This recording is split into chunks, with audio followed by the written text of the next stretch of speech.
Imagine this. You open your eyes.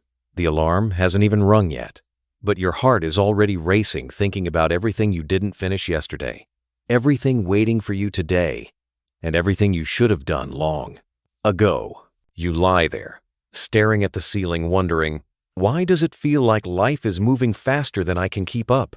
Why do the days blur together as if someone is holding down the fast-forward button? You know the feeling. The never-ending to-do lists. The notifications. The guilt of not doing enough. The frustration of feeling busy, yet going nowhere. It's like being trapped inside a race where the finish line keeps moving.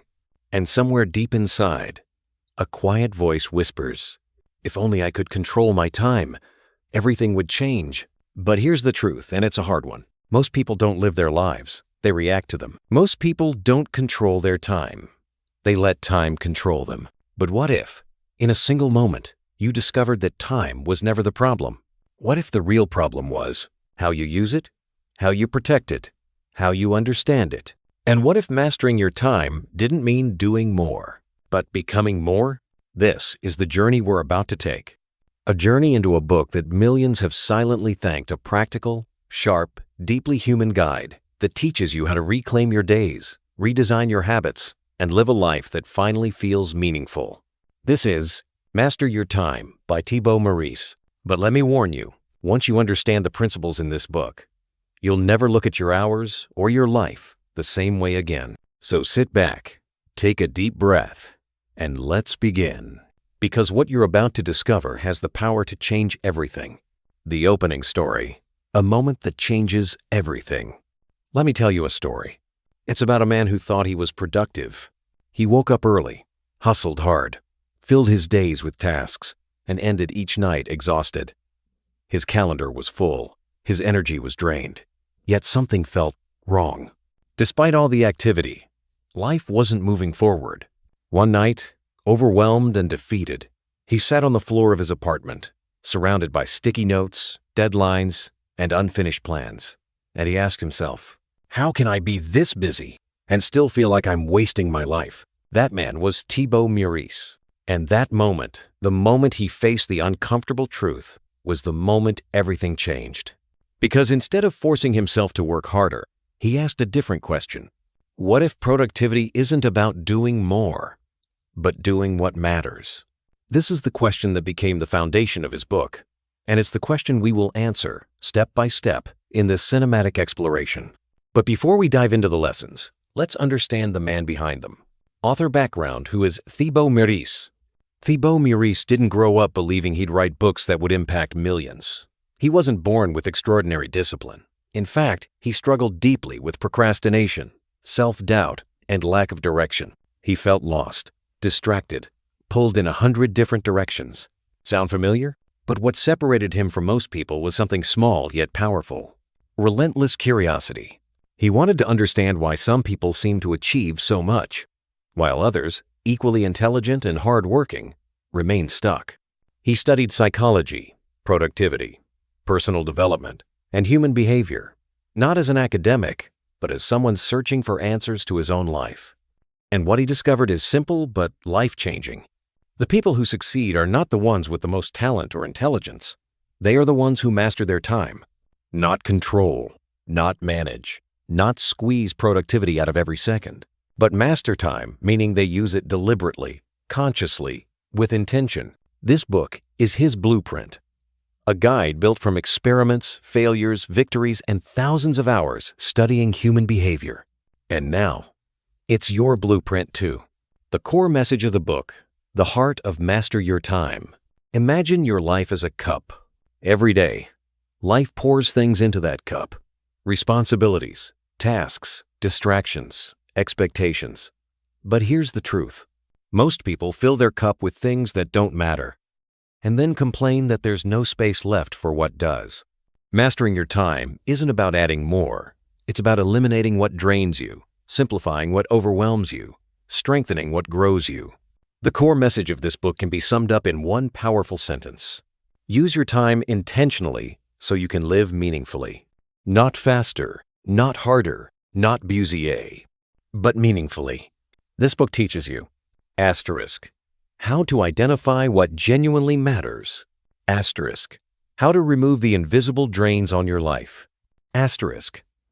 How to build systems that make good habits automatic. Asterisk. How to protect your time like it's your most valuable currency. Asterisk. How to design a life you love, not one you're trying to escape from. And now, we begin the journey, chapter by chapter. Each chapter is not just information, it's a story, a lesson, a mirror, a moment that will challenge you, question you, and reshape how you see your time and yourself. So let's turn the page. Chapter 1. The silent killers of your time. There's a moment in every person's life when they finally look in the mirror, not to see their face, but to see their patterns. This is where Chapter 1 begins, not with a tactic, not with a time management tool, but with a confrontation. A confrontation with the invisible thieves that steal your time every single day. The things you don't notice, the habits you don't question, the distractions you've normalized. Let me tell you a story. The invisible leaks. Imagine your time as a tank filled with water. Every day, you pour in energy, motivation, and good intentions. But no matter how much you pour, the tank never fills. Why? Because there are leaks, tiny, silent, almost invisible. A 5-minute scroll on your phone that turns into 30. A conversation you didn't need to have. A task you accepted out of guilt. A distraction masquerading as just a quick break. These small leaks drain your time faster than any major crisis ever could. Thibaut Meurisse calls these silent killers because they don't drain hours, they drain life. And here's the painful truth. Most people don't lose time from doing the wrong big things. They lose time from doing too many small ones. Things that don't matter. Things that don't move life forward. Things that give the illusion of being productive without meaning. But the worst part? These time killers hide in plain sight. The lie of, I'll just check once. Picture this. You're working, focused, in flow. Then a notification pops up. You tell yourself, I'll just check quickly. 10 seconds. That's all. But what really happens? Those 10 seconds shatter your focus. Your mind switches tasks. Your momentum breaks. Your brain tries to recalibrate. By the time you return to the task, you've lost minutes, sometimes even more. And here's the crazy part. Your brain doesn't just lose time, it loses quality. Every interruption lowers your mental sharpness, like taking a razor and dulling the blade slightly each time. Thibaut explains that this is why many people work for 5 hours, but only produce the equivalent of 1 hour of real results. Distractions steal more than minutes. They steal clarity, confidence, momentum. They steal pieces of your life. The cost of multitasking. We live in a world that glorifies multitasking. But the truth? Multitasking is not a strength. It's a weakness disguised as efficiency. Imagine splitting your attention like splitting sunlight. A single beam can burn through steel, but scattered rays do nothing. Your mind works the same way. You are powerful when focused. You are average when divided. Thibaut reveals a study showing that switching tasks makes you up to 40% less productive. But more importantly, it makes your work emotionally exhausting.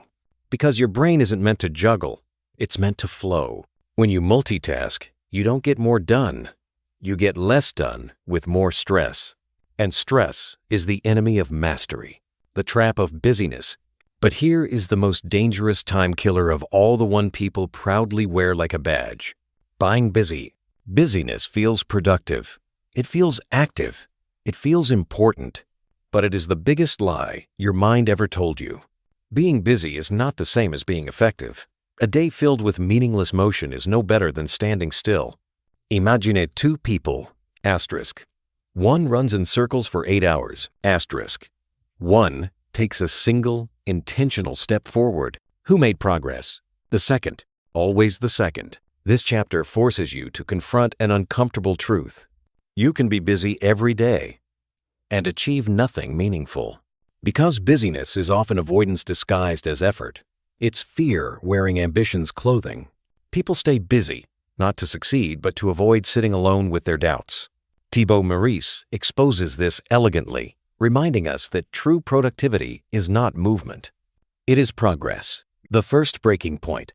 Chapter 1 ends with a question that hits deep, a question that can change the entire trajectory of your life. If you keep living your days the way you're living them now, what will your life look like 5 years from today? Will it look better, or exactly the same, or worse? The answer reveals whether you're mastering your time or losing it slowly, silently. And once you see this, really see it, you can never go back, because awareness destroys excuses. And this is where Chapter 2 begins. Chapter 2: Understanding Your True Priorities.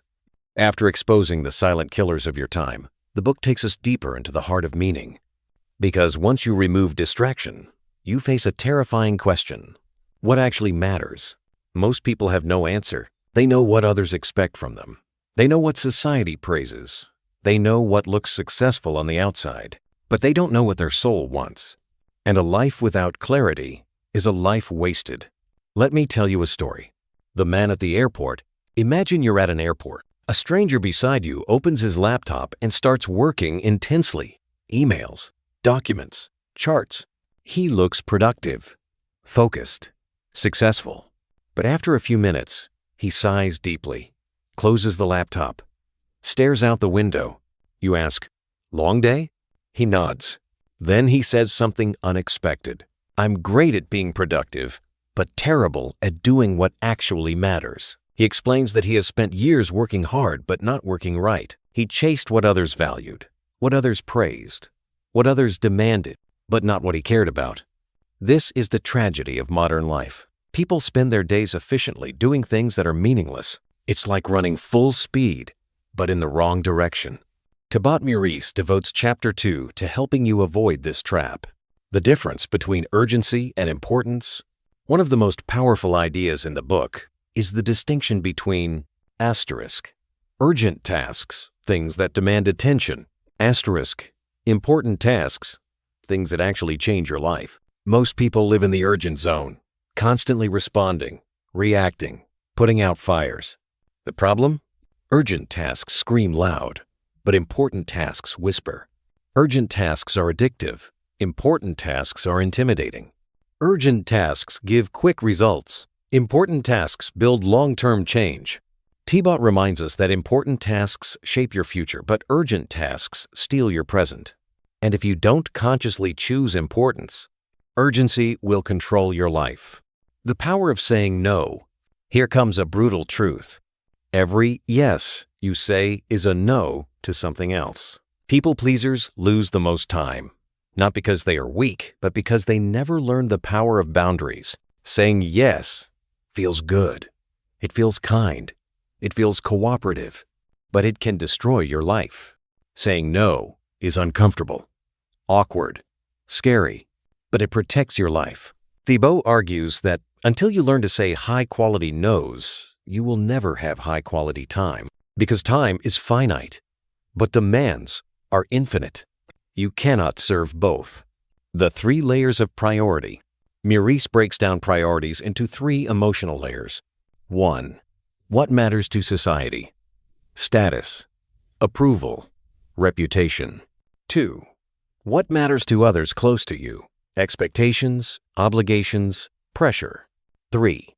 What matters to you? Your true values, dreams, desires. Most people spend their lives stuck in the first 2 layers. They chase what looks good or what keeps others happy. But fulfillment lives only in the 3rd layer, the deepest layer, the quietest layer, the one you've probably ignored for years. This chapter challenges you to do something radical. Look inward, not at what you should do, not at what you have to do, but at what lights you up, moves you, excites you, makes you feel alive. Because passion is productivity's fuel. And without it, time becomes a burden. The priority nightmare. Here's a moment many people experience but never admit. You sit down to plan your day. You make a list, and it looks something like this. Emails, calls, errands, tasks, routines, obligations. But none of these things excite you. None of them bring meaning. None of them represent the life you want. Your list is full, but you are empty. That's when you realize that productivity without priority is just movement without purpose. And purpose is everything. Thibaut ends chapter 2 with one of the most important reminders in the entire book. If you don't choose your priorities, someone else will choose them for you. And that someone could be a boss, a friend, a partner, a stranger, a trend, a fear, a habit, a notification.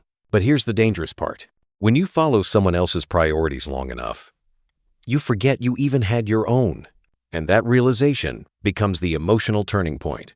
As chapter 2 closes, something begins to shift inside you. You start seeing your patterns, your distractions, your misplaced priorities. You start seeing the truth. You've been busy surviving days, not shaping them. But what comes next? What happens when you finally realize what matters most? What's the next step? The next chapter reveals the foundation of transformation. A chapter that shows you how to align your actions with your identity and why your life will never change unless you do. This is where the deeper rebirth begins. Chapter 3. Rewriting your identity. The hidden root of time mastery. There's a moment, somewhere between awareness and action, where most people get stuck. They see the distractions, they see the patterns, they understand their priorities, they want to change, but they don't. Why? Because they're trying to change their behavior without changing their identity. Thibaut Meurisse starts chapter 3 with a powerful truth. You don't become productive by forcing yourself to act differently. You become productive by becoming a different person. Let me tell you a story to explain this. The girl who hated mornings. There was a young woman, hardworking, ambitious, driven, but she hated mornings. She tried everything: alarms, morning routines, coffee, motivational videos, promise to herself. Nothing worked. One evening, exhausted from another failed attempt, she told her friend, "I'm just not a morning person. I never have been." Her friend nodded and said something that stunned her. Not yet. 2 words. But they shook her, because in that moment, she realized something. She wasn't failing because she couldn't wake up early. She was failing because she believed she couldn't wake up early. Her identity was the problem, not her alarm clock. The next morning, she didn't wake up early, but something changed. She no longer said, "I'm not a morning person." She said, "I'm becoming a morning person." And slowly, thought by thought, habit by habit, choice by choice, she did. This is the power of identity. The identity loop. Thibaut explains that your identity is not just part of your behavior. It drives your behavior. You don't wake up early because of discipline. You wake up early because it's who you believe you are. You don't exercise because it's good for you. You exercise because you see yourself as someone who values health. You don't focus because you want to. You focus because your identity rejects distraction. Your identity is like the operating system beneath the apps. The apps can fail, but the OS determines the rules. If your identity says, "I'm lazy, I'm inconsistent, asterisk, I procrastinate, I can't focus, asterisk, I'm not that kind of person," then your habits will follow those beliefs like obedient soldiers. Identity creates action. Action creates evidence. Evidence reinforces identity. You're trapped in a loop. But here's the good news. You can rewrite the loop. The most important question, Chapter 3, gives you a question more powerful than any productivity hack. Who do you want to become? Not what do you want to do? Not what do you want to accomplish? But who do you want to be? Because the moment you choose your identity, your behavior begins to shift automatically. Let me show you. Identity in action. A small but life-changing example. Say you want to write a book. Most people say, "I need to start writing." But the identity shift sounds like this. I am a writer. Writers write. Suddenly, writing isn't a task. It's a natural expression of who you are. Or suppose you want to get fit. Most people say, "I need to go to the gym." But the identity shift says, "I am someone who takes care of my body." Now, the gym isn't a chore, it's a reflection of your character. Identity transforms work into alignment. And when your actions align with who you believe you are, time becomes easier to master because you no longer fight yourself. The rejection of your old self. But here's the part most people don't know. You must kill your old identity before your new one can live. Your old identity will resist change with excuses like, asterisk, This isn't you. Asterisk. Why bother? Asterisk. You're not ready. Asterisk. Start later. Asterisk. This won't work. It feels like fear, but it's not fear. It's familiarity. Your old identity wants comfort. Your new identity wants growth. And you must choose. The book emphasizes this. Identity change isn't easy, but neither is staying the same. The birth of a new you. Chapter 3 ends with an emotional challenge. Start today, not by forcing a new habit, but by becoming the person who naturally lives that habit. Say the identity out loud. I am a focused person. I am a disciplined person. I am someone who values my time. I am consistent. I am improving. I am in control of my days. You may not fully believe it yet, but belief grows through repetition. Identity is not lightning. It is sunrise. It grows brighter slowly until you suddenly realize it's morning. Chapter Cat Systems, the secret to automatic productivity. If Chapter 3 is about who you become, Chapter 4 is about how you stay that person. And the answer is simple. Systems. Thibaut Meurisse says something profound. Motivation creates the spark. Systems keep the fire alive. Most people rely on motivation, but motivation is unreliable, emotional, inconsistent, temporary. Systems are different. Systems do not care about your mood. Systems do not rely on inspiration. Systems do not need force or pressure. Systems turn success into something predictable. Let me show you a cinematic example. The athlete who never misses. Imagine a world-class athlete. Do you think he wakes up every day feeling motivated to train? No, but he never misses. Why? Because he has systems. He sleeps at the same time. He wakes up at the same time. His gear is placed in the same spot. His training routine is planned. His meals are scheduled. His coach expects him. His environment is designed for success. He doesn't need motivation. He has habits supported by systems. Motivation gets you started. Systems keep you going. This is the core of Chapter 4. Systems versus goals. The truth nobody tells you. Most people worship goals. They think goals create success. But here's a truth that hits hard. Goals don't change your life. Systems do. Goals tell you what you want. Systems tell you how to get it. A goal says, I want to lose weight. A system says, I follow a 5-minute morning walk every day. A goal says, I want to write a book. A system says, I write 50 words after breakfast. A goal says, I want to become more productive. A system says, my phone stays in another room during work. Systems are the bridge between intention and reality. And Thibaut shows you how to build them. The magic of small systems. One of the most liberating ideas in this chapter is this. Your systems don't have to be big. They just have to exist. A small system done consistently beats a big system done occasionally. Here's an analogy. A drop of water does nothing, but constant drops carve valleys through mountains. Your systems do the same. Asterisk. 10 minutes of focused work daily. Asterisk. One small action toward your main goal. Asterisk. A simple weekly review. Asterisk. A 3-minute cleanup habit. Asterisk. A brief nightly reflection. Tiny systems create massive results over time. Why? Because consistency compounds. And compounding is the greatest force in human behavior. A system is a promise to your future self. Think about this. Every time you skip a good habit, you're not only disappointing your present self, you're stealing from your future self. But every time you follow a system, even a small one, you're sending a message. I care about the person I'm becoming.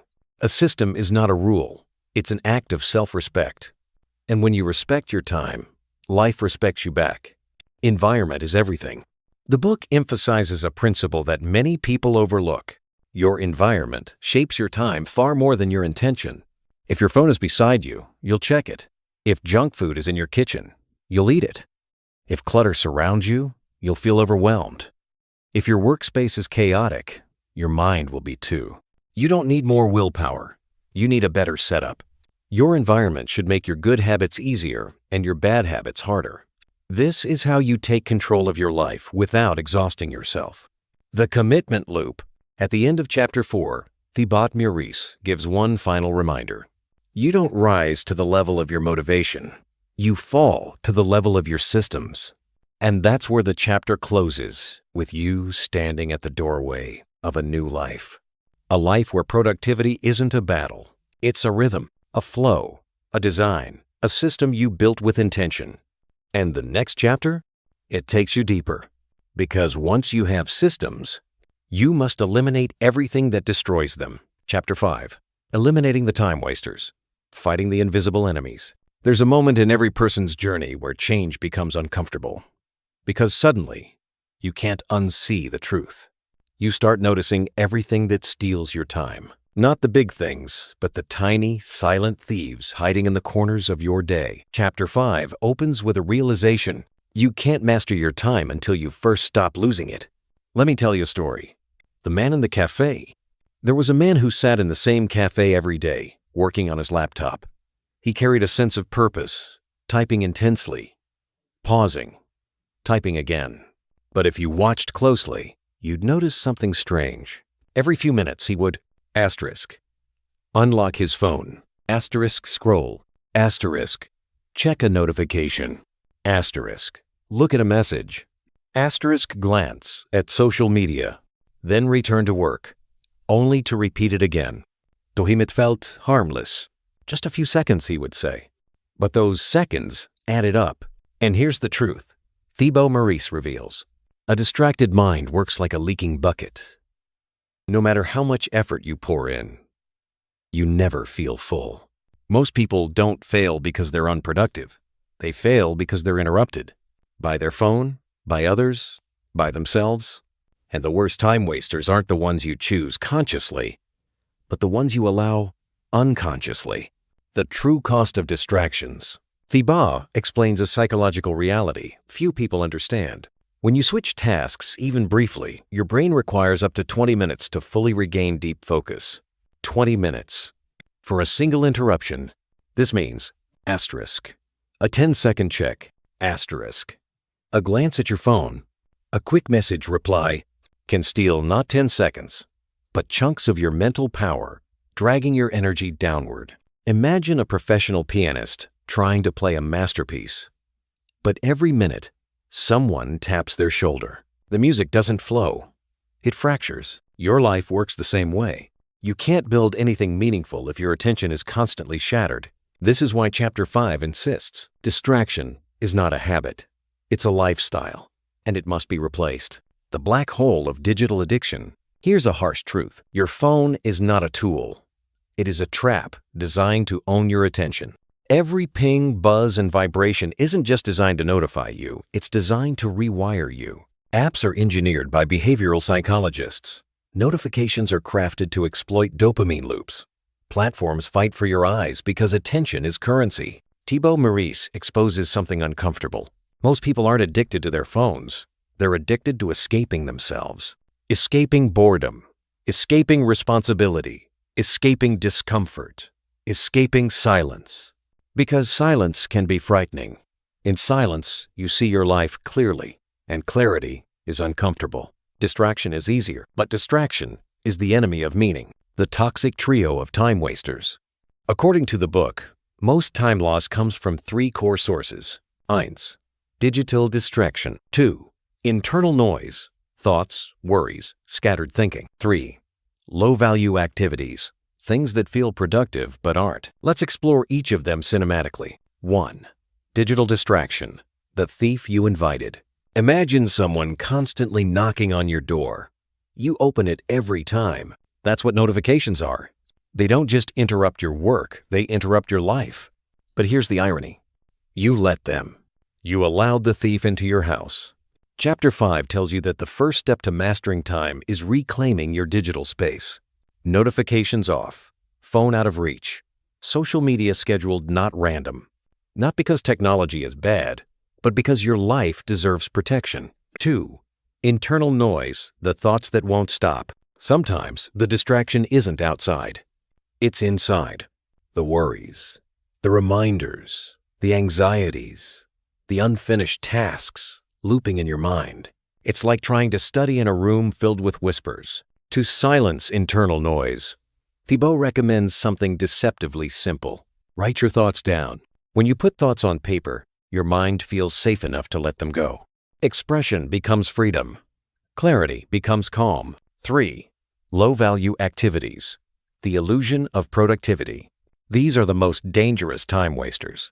Why?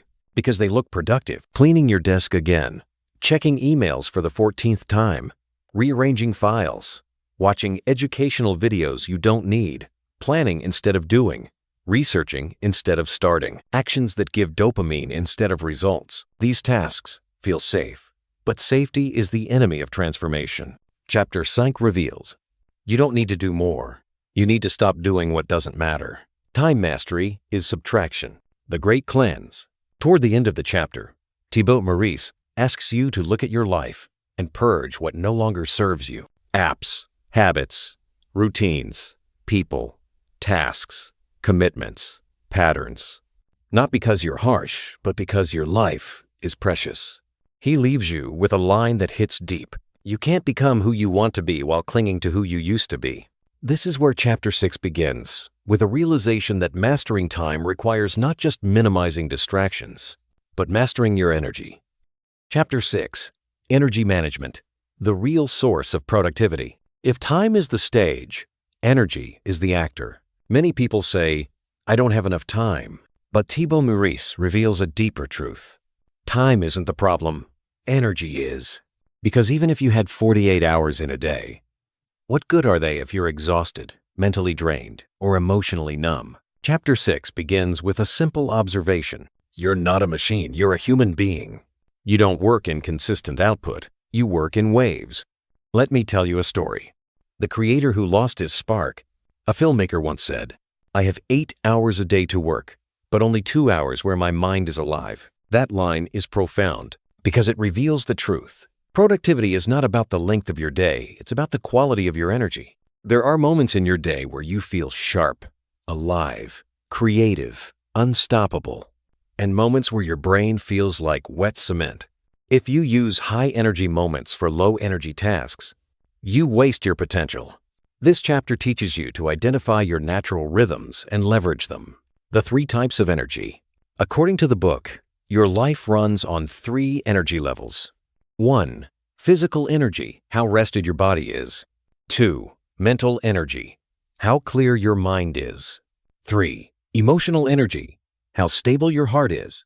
Let's explore each one like a cinematic journey. 1. Physical energy, the foundation of everything. Think of your body as the battery that powers your life. If the battery is low, everything crashes. Your focus, your patience, your creativity, your motivation. Thibaut emphasizes, sleep is your ultimate productivity tool. People sacrifice sleep to work more, not realizing they're working less effectively. A tired mind cannot focus. A tired heart cannot care. A tired body cannot perform. Your day is only as good as the night before it. 2. Mental energy, the bandwidth of your mind. Your mind has limits.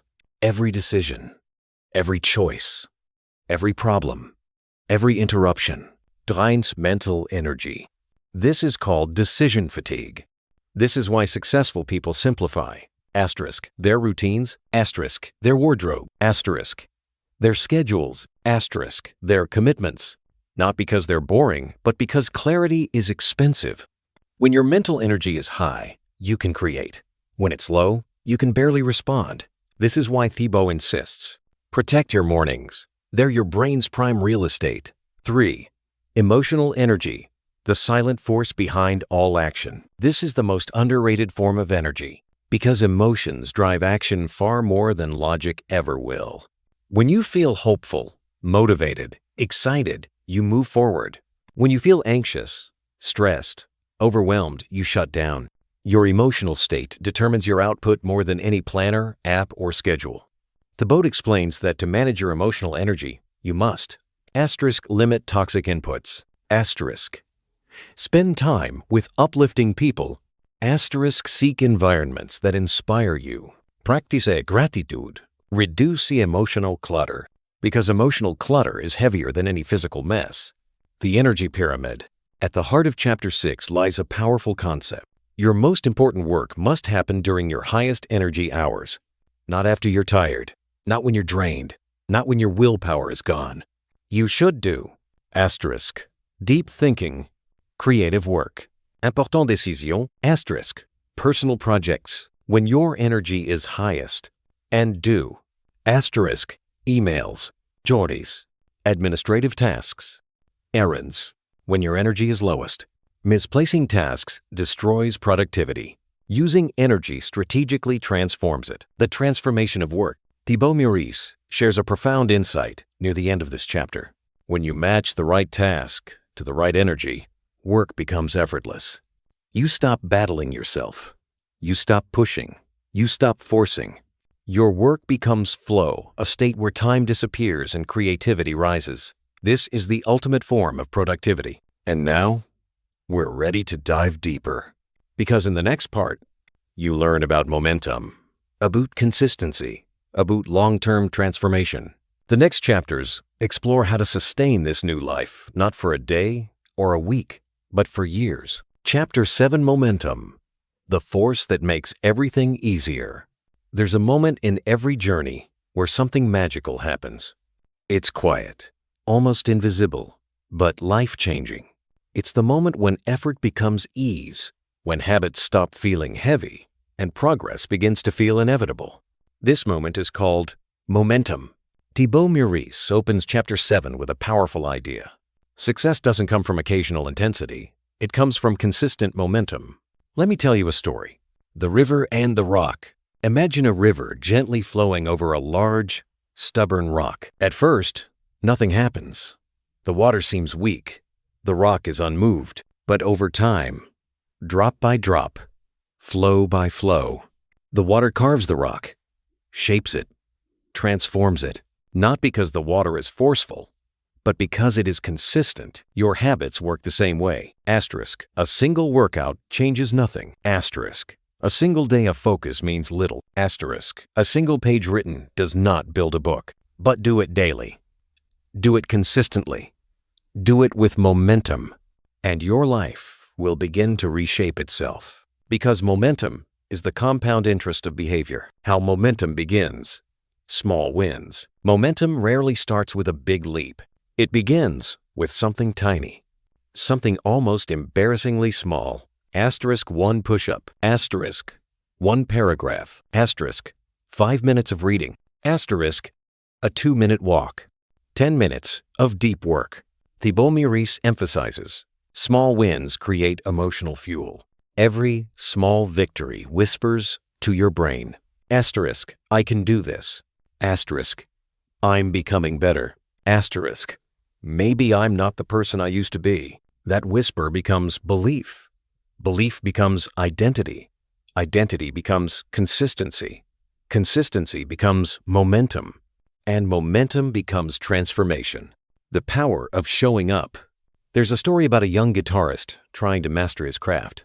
Every day, he picked up his guitar even when he didn't feel like it and played for just 2 minutes. 2 minutes. That's it. But he did it every day, while others practiced intensely for a week. Then quit. He simply showed up. Months later, he was playing songs flawlessly. Years later, he was performing effortlessly. People called him talented, but he wasn't talented. He was consistent. This is the point of Chapter 7. Showing up matters more than showing off. You don't need perfect days. You need consistent ones. The momentum loop. Thibaut explains a psychological sequence called the momentum loop, which works like this. 1. You take a small action. Dow. You feel a small success. 3. The success increases confidence. 4. Confidence increases motivation. 5. Motivation fuels the next action. 6. Action creates more success. And the loop continues. Momentum makes self-discipline feel automatic, not because you're forcing yourself, but because you're carried forward by your own progress. Think of it like a snowball rolling down a hill. At first, it's tiny, but with every rotation, it grows. And once it grows enough, it becomes unstoppable. That's momentum. The danger of losing momentum. Chapter 7 also warns about something dangerous. Momentum can work in the wrong direction too. Just like good habits build momentum, so do bad ones. Skipping one day leads to skipping two. Skipping two becomes a week. A week becomes a month. A month becomes your new normal. This is negative momentum, a slow drift into stagnation. Thibaut says something profound. You don't stop improving when you stop trying. You start declining. There is no neutral, no pause button, no staying the same. You are always moving forward or backward. Momentum decides the direction. How to protect momentum. The book offers a simple, cinematic rule. Never miss twice. Everyone slips. Everyone fails. Everyone falls. But what separates masters from amateurs is this. They never fall twice in a row. If they miss one day, they immediately return the next. Life is forgiving. Momentum is not. The emotional secret of momentum. Near the end of the chapter, Thibaut reveals a truth few people understand. Momentum doesn't grow from success. It grows from identity. When you begin to see yourself differently, not as someone who tries, but as someone who does, your habits become self-reinforcing. Your actions no longer come from obligation. They come from alignment. Momentum isn't just movement, it's becoming. And the opposite of momentum? Procrastination. Which brings us to the next chapter. Chapter 8. Destroying procrastination at its root. Procrastination is not laziness. It's fear. It's overwhelm. It's uncertainty. It's emotional resistance disguised as avoidance. Thibaut Meurisse begins Chapter 8 with a line that hits like a punch. We don't procrastinate because we don't want to work. We procrastinate because the work threatens our identity. Let me tell you a story that reveals why. The painter who never started. There was a painter, talented, creative, full of ideas. He talked about his art all the time. He dreamed of exhibitions. He imagined his success. But he never painted. Not because he was lazy, but because every blank canvas was a mirror. The moment he started painting, he would discover whether he was actually good or just good in his imagination. Starting meant risking failure. Not starting meant staying safe. So he procrastinated not out of weakness, but out of fear. This is the heart of procrastination. The psychology of procrastination. Thibaut explains that procrastination comes from these emotional roots. 1. Fear of failure. If I try, I might find out I'm not good enough. 2. Fear of imperfection. If I can't do it perfectly, why start? 3. Fear of the unknown. If I don't know how it ends, I don't want to begin. 4. Overwhelm. The task feels too big. I don't know where to start. 5. Low emotional energy. My brain doesn't feel ready for effort. Once you understand the emotion behind your procrastination, you can finally break it. The antidote to procrastination. Reduce the resistance. The key to killing procrastination is simple. Make starting easy. Ridiculously easy. Not write a chapter. Just open the document. Not clean the room. Just pick up one item. Not run 5 kilometers. Just put on your running shoes. This is what Thibaut calls the 2-minute rule of momentum. If the task scares you, shrink it until it no longer does. You're not trying to finish. You're trying to begin. Because once you begin, everything becomes easier. Action melts resistance. Mouvement destroy fear. The procrastination loop. Procrastination is not a single event. It's a loop. Here's how it works. 1. A task feels large. 2. Your brain feels threatened. 3. You avoid the task. 4. Avoidance brings temporary relief. 5. Relief renforce avoidance. 6. The guilt increases. 7. The task grows scarier. 8. The loop repeats. This is why procrastination feels like sinking in quicksand. The longer you wait, the harder it becomes to move. But breaking the loop requires only one thing: a tiny action. A single step disrupts the cycle and begins a new one. The myth of motivation.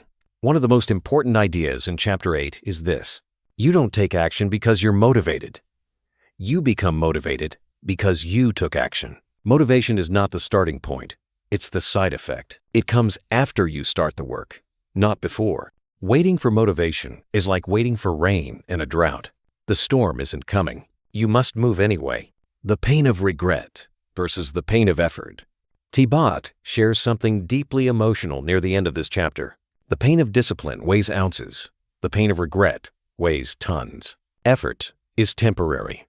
Regret is permanent. 5 minutes of starting a task may feel uncomfortable, but 5 years of realizing you never started your dream?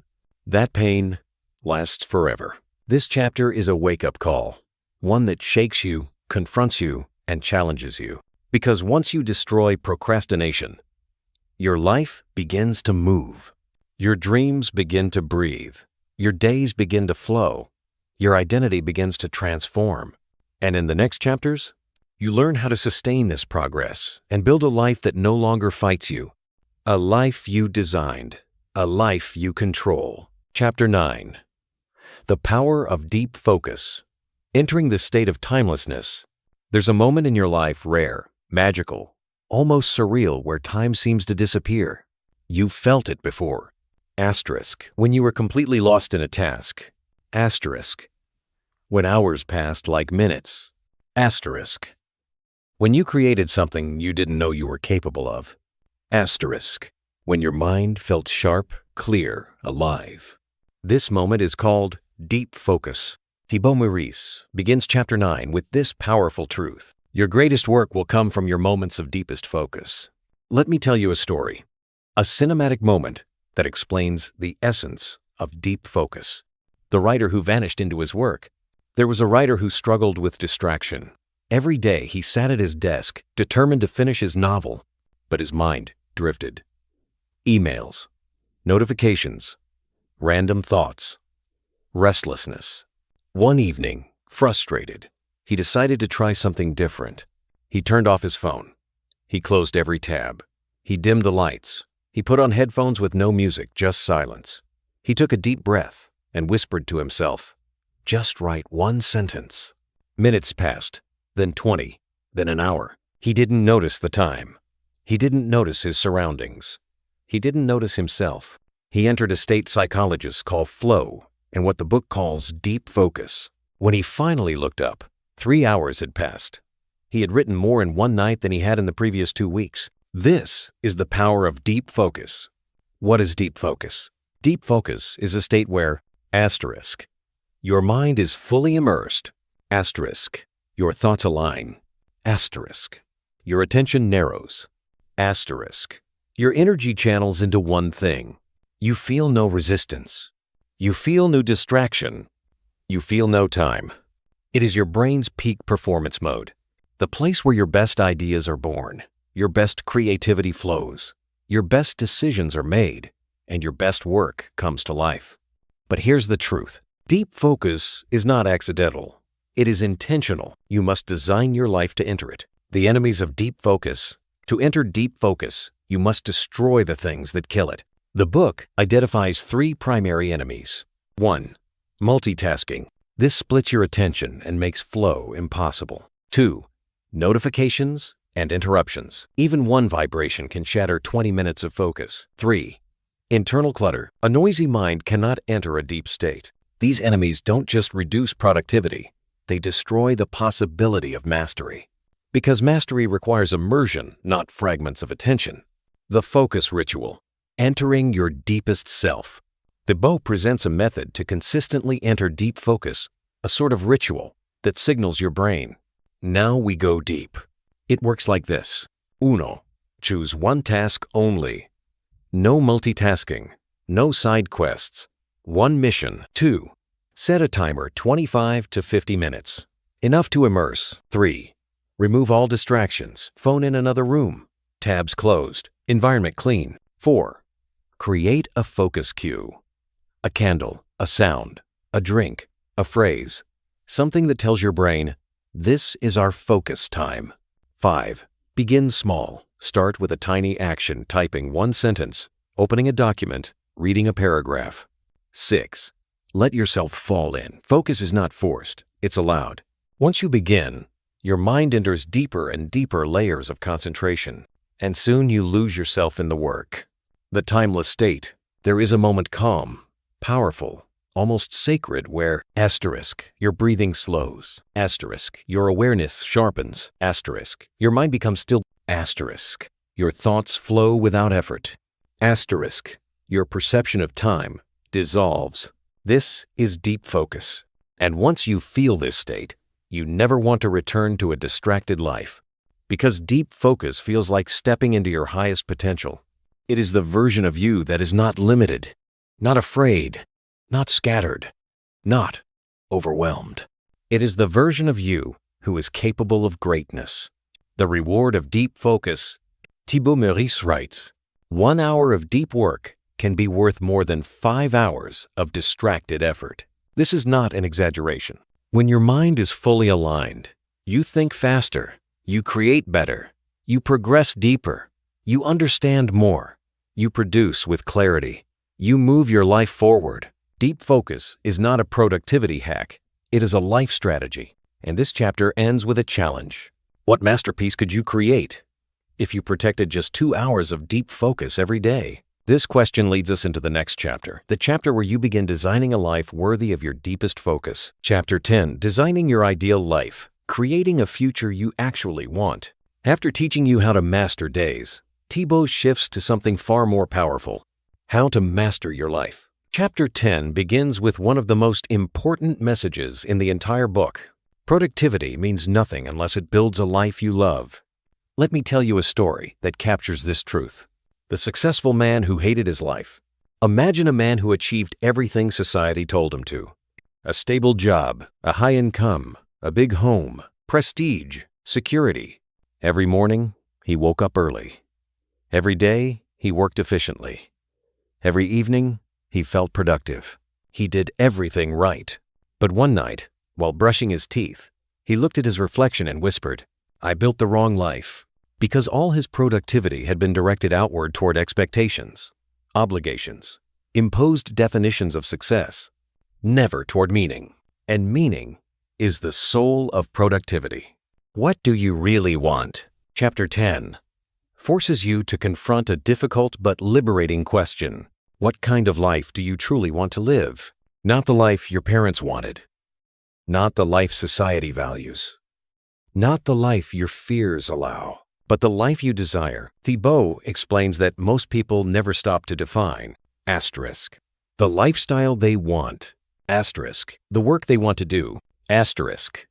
The people they want around them. Asterisk. The energy they want to feel. Asterisk. The impact they want to make. Asterisk. The emotions they want to experience. They simply drift, but drifting is the opposite of designing. And life rewards the designers. Life design begins with values. Your ideal life is built on values, not goals. Goals are external. Values are internal. Goals can be abandoned. Values cannot. Values are your compass, the invisible forces that tell you who you are and what matters. Thibaut says, productivity without values leads to achievement without fulfillment. So he asks you to dig deep. What do you value? Asterisk freedom? Asterisk creativity? Asterisk peace? Asterisk growth? Asterisk love? Asterisk impact? Asterisk connection? Learning? Asterisk adventure? These values become the blueprint of your time, the 3 pillars of your ideal life. In Chapter 10, Thibaut outlines 3 essential pillars that shape a meaningful life. 1. Your work. Work that engages your mind and fulfills your purpose. 2. Your relationships. People who uplift, support, and grow with you. 3.